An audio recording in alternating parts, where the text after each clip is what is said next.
Dan untuk saringan terakhir di 7 buah bom telah dilepaskan.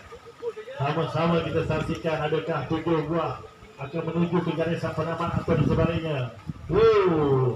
Yang layar hijau yang maju macam-macam menuju meninggalkan kelompok 3 biji yang telah meninggalkan kelompok besar yang sedang berentak menuju ke garisan penamat. Adakah 3 ini menuju? 4 buah 3 buah di hadapan.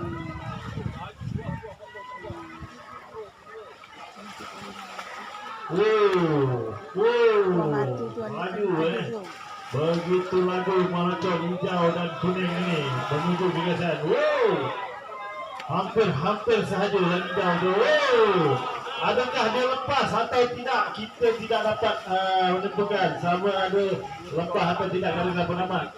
Yang menentukan adalah pengada pancam yang berada di hadapan kita ni. Adakah hijau dan oranye telah melepasi garisan dari pandangan mata saya? Adakah yang biru tu melepasi atau tidak? Jadi yang warna putih telah mengejar dan menuju ke garisan.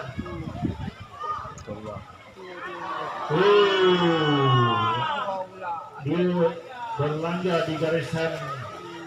Mungkin melepasi atau tidak, kita tunggu keputusan dia.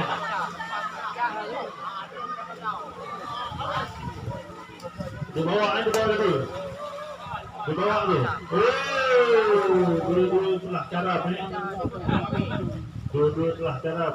Sama ada dia melepasi atau tidak, tapi dari pandangan mata saya belum melepasi garisan Itu dari pandangan mata saya.